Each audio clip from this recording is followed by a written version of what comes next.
Bonjour, je suis Awa Diarra, fondatrice de la marque Iman Beauty. Et comme vous savez déjà, je vous propose une vidéo chaque semaine afin de pouvoir vous aider à mieux vous connaître pour mieux gérer votre vie. Lors de ma première vidéo, je vous parlais de l'amour de soi, l'importance de l'amour de soi. La deuxième vidéo, nous avons parlé de reconnaître sa valeur. Pourquoi est-ce qu'il était important d'identifier, de connaître sa valeur?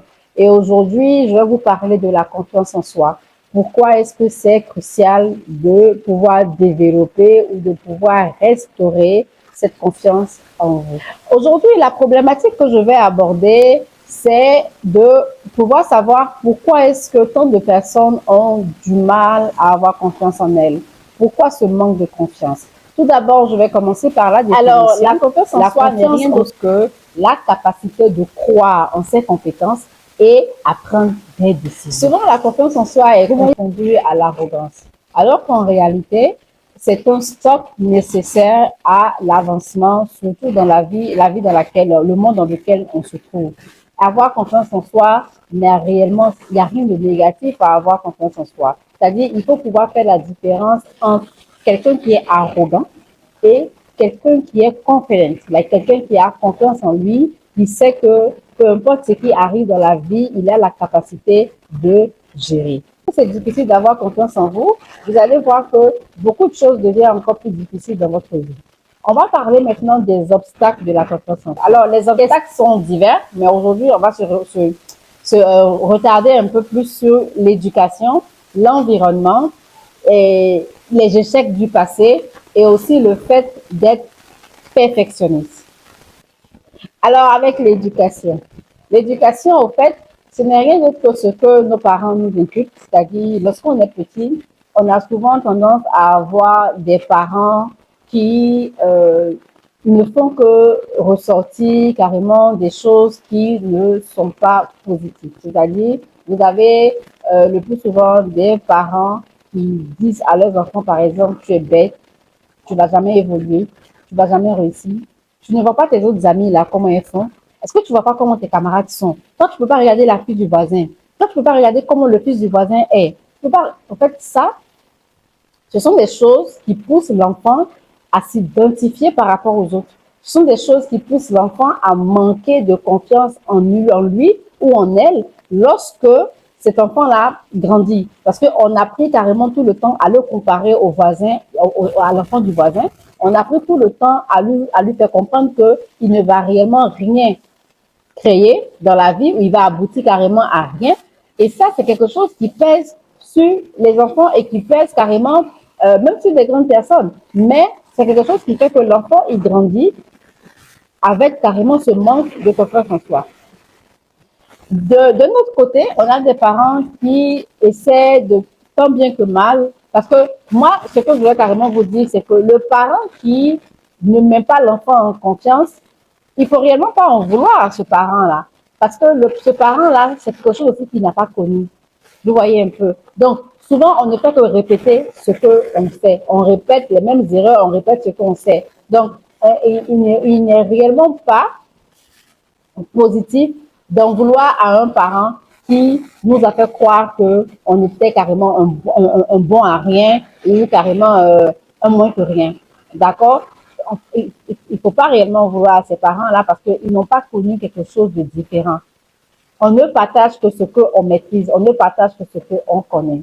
Mais on a aussi des parents qui sont tellement forts dans ce côté éducation où ils arrivent à développer les forces, carrément, ils arrivent à développer les forces de leurs enfants. Ça, ce sont ces parents-là qui disent carrément à leurs enfants, mais tu es intelligent, like, tu es smart, regarde comment tu es bien. Et regarde mon enfant est trop beau. Et ma fille est trop belle. Regarde comment tu parles bien. Regarde comment tu te comportes bien. Oh, tu es un enfant exemplaire. En fait, lorsque l'enfant écoute, entend ce genre de paroles positives en grandissant, il développe une confiance carrément en lui ou en elle que personne carrément dehors ne peut briser parce qu'il grandit avec.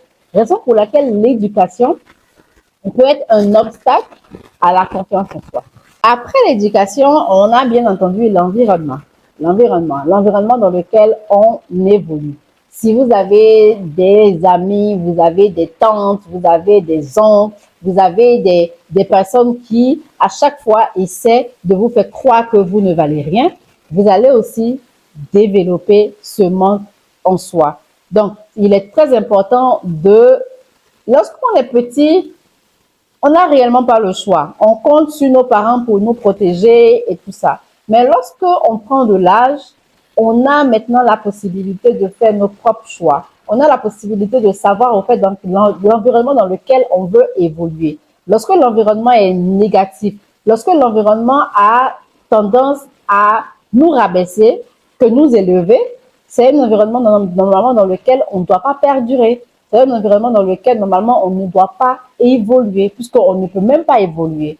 D'accord? Donc, l'environnement aussi est, tout comme l'éducation, l'environnement est un obstacle à la confiance en soi. Donc, il faut pouvoir choisir l'environnement dans lequel vous voulez évoluer. Il faut pouvoir choisir des personnes. Il faut pouvoir choisir votre entourage. Il faut pouvoir choisir des personnes qui ont la capacité de vous propulser vers l'avant, des personnes qui vous diront la vérité. Parce qu'il ne faut pas rester aussi dans un entourage où on vous ment, où on vous dit carrément que des belles choses, alors que normalement, on se construit en écoutant aussi ce qui ne va pas. Donc, il faut rester dans un environnement qui a la possibilité, ou carrément a la possibilité de vous dire des choses positives, tout en vous disant aussi la vérité. En troisième position, on a les échecs du passé. Effectivement, lorsque on vit des situations difficiles où on a carrément eu des échecs dans le passé, cela peut aussi jouer un peu sur la confiance qu'on a en nous-mêmes. Donc, il faut pouvoir avancer, mais en faisant toujours le mea culpa. Il faut pouvoir avancer en faisant toujours votre mea culpa. Il ne faut pas avancer, c'est-à-dire avoir des échecs, avancer sans réellement savoir au fait le pourquoi du comment. Lorsque vous avez un échec, vous avez la possibilité de vous poser. N'avancez pas d'échec en échec. Quand vous avez un échec, posez-vous les bonnes questions. Posez-vous des questions de savoir pourquoi est-ce que ça n'a pas marché. Est-ce que ça vient de moi? Est-ce que carrément le problème vient de moi? Si le problème vient de moi, qu'est-ce que je peux faire pour analyser ou carrément qu'est-ce que je peux faire pour améliorer ce côté-là si le problème vient de moi? Si le problème ne vient pas de moi, qu'est-ce que je peux faire pour éviter ce genre de situation-là? Donc, une fois qu'on arrive carrément à se remettre en question, on arrive à se poser aussi de bonnes questions par rapport aux autres. On a la capacité, au fait, d'avancer, mais sans réellement être impacté par les échecs que nous avons eus dans le passé. Retenez que l'échec n'est pas réellement là pour nous rendre, nous anéantir. L'échec n'est pas là pour nous faire croire que nous ne valons rien. L'échec, souvent, est là juste pour vous montrer que vous pouvez éviter des erreurs dans le futur. Vous avez compris, j'espère que vous comprenez ce que je dis. L'échec, vous devez l'utiliser comme une arme positive. Vous devez carrément vous mettre dans un esprit de positivité. Ne jamais prendre quelque chose qui vous arrive négativement. J'espère que là, jusque-là, vous me suivez. Et n'hésitez pas, si vous avez des questions, vous pouvez poser vos questions sur ce post afin qu'on puisse ensemble vous aider à mieux comprendre ce qui ne va pas dans votre vie. Mais à chaque fois que vous avez un événement, positif comme négatif, un échec, vous devez l'utiliser afin de pouvoir construire quelque chose de positif.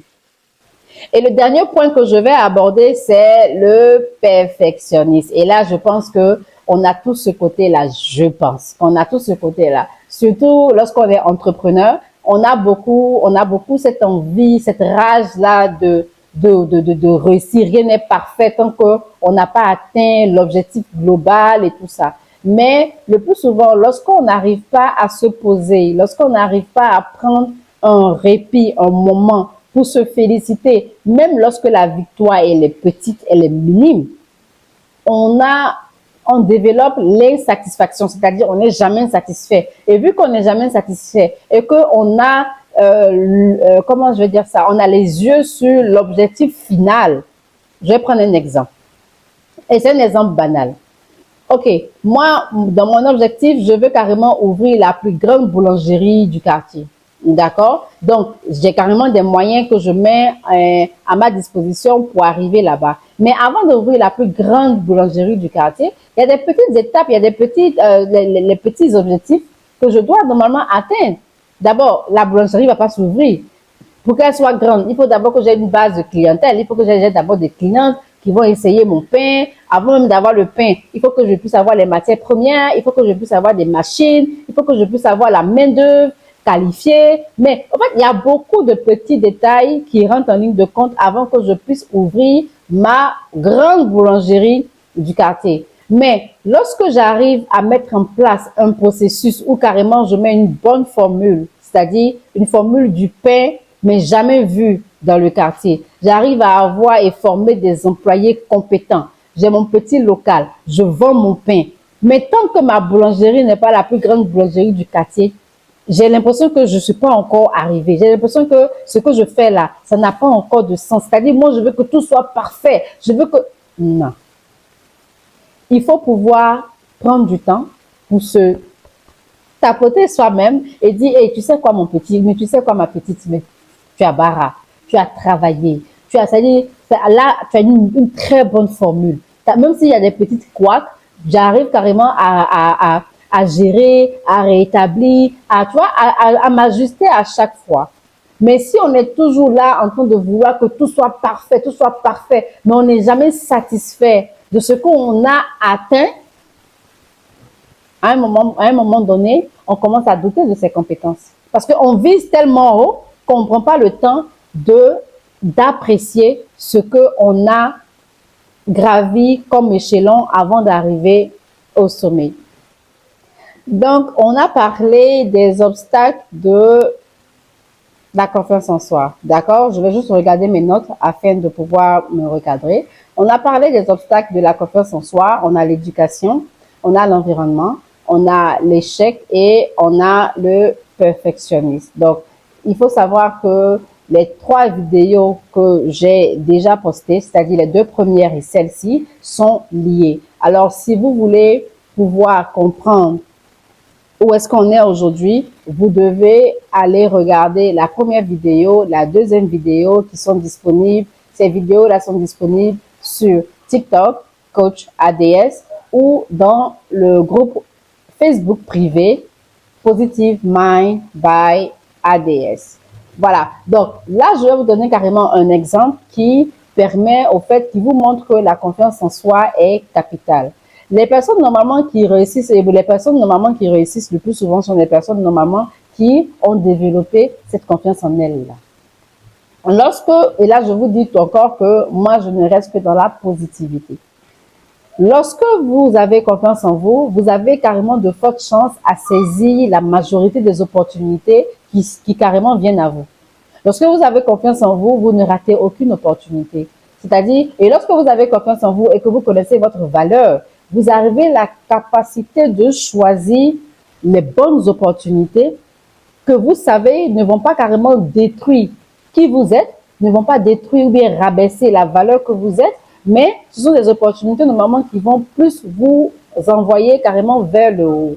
D'accord? Donc, avoir confiance en soi fait qu'on arrive à saisir de bonnes opportunités, on arrive à prendre certains risques qui sont même calculés, mais on les saisit. Et vous allez voir que les personnes normalement qui ont confiance en elles, elles avancent malgré les échecs. C'est-à-dire, les échecs pour eux ne sont pas des pauses, ça peut être des pauses, mais les échecs pour eux ne sont pas synonymes d'abandon. Un échec peut arriver, mais lorsque j'ai confiance en moi, je sais que, ok, j'arrive à m'asseoir et à faire carrément le résumé de ma journée ou le résumé de mon parcours pour voir où est-ce que ça n'a pas marché. Et lorsque j'ai une autre opportunité, je ne me dis pas non parce que j'ai échoué là-bas, donc je ne dois pas prendre cette opportunité en marche. Non, je prends toutes les opportunités, mais des opportunités qui me conviennent en fonction de qui je suis et je mets d'abord en avant les valeurs que j'ai.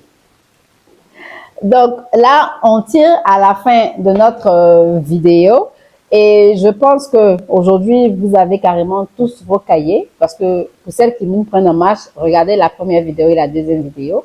Et celles qui ont l'habitude de voir mes vidéos une fois par semaine, je pense que vous avez déjà votre cahier. Donc, positionnez-vous, je vous donne l'action, le devoir de maison. Donc, vous avez le bilan de vos réussites passées, qu'elles soient grandes ou petites, et vous allez réfléchir à ce elles avaient en commun.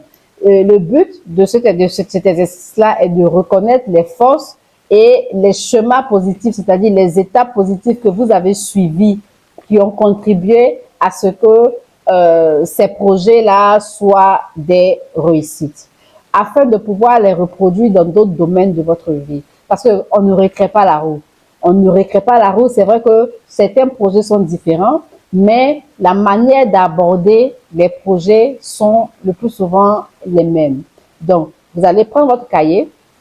Vous allez voir que le premier exercice, normalement, était d'identifier, de vous donner carrément 3 choses que vous aimez chez vous. Le deuxième exercice, normalement, était censé vous aider à déterminer quelles sont les valeurs que vous avez qui servent aux autres. Et aujourd'hui, le troisième exercice vous demande de pouvoir déterminer, identifier certaines réussites du passé, petites ou grandes, certaines réussites du passé et savoir quelles sont les étapes, quels sont les chemins positifs que vous avez mis en place pour pouvoir avoir ces réussites-là. Si vous avez jamais eu, parce que je me mets dans la peau de tout un chacun, si vous avez l'impression que vous n'avez jamais eu de réussite dans votre vie, venez prendre une séance coaching privée afin qu'on puisse vous emmener à niveau, afin qu'on arrive à vous mettre à niveau, c'est-à-dire de la première vidéo à la deuxième vidéo, à la troisième vidéo, pour que vous puissiez nous suivre jusqu'à la fin de notre programme. Et là, je répète, le but de ces vidéos-là, c'est pour vous aider à apprendre à mieux vous connaître pour mieux gérer votre vie. Ça a été un plaisir pour moi de partager ma petite expérience et ma petite connaissance avec vous. Et c'est toujours un plaisir de savoir que ce qu'on apprend ou les expériences qu'on a vécues ou les connaissances qu'on a, on arrive à le mettre à profit afin d'aider autrui pour que ensemble nous puissions être meilleurs. Donc, merci de m'avoir suivi et à la semaine prochaine pour une autre vidéo. Et là, je vous dirai de quoi parlera la vidéo prochaine. La vidéo prochaine, nous allons parler des clés pour développer l'amour de soi au quotidien. C'est une vidéo à ne pas rater parce que c'est très difficile d'être constant. Avec toutes ces épreuves que nous avons dans la vie, c'est difficile d'être constant dans la vie. C'est difficile de développer l'amour de soi au quotidien. Alors, dans la 4e vidéo, je vous dirai comment est-ce qu'il faut faire et je partagerai avec vous certaines astuces. Bye bye!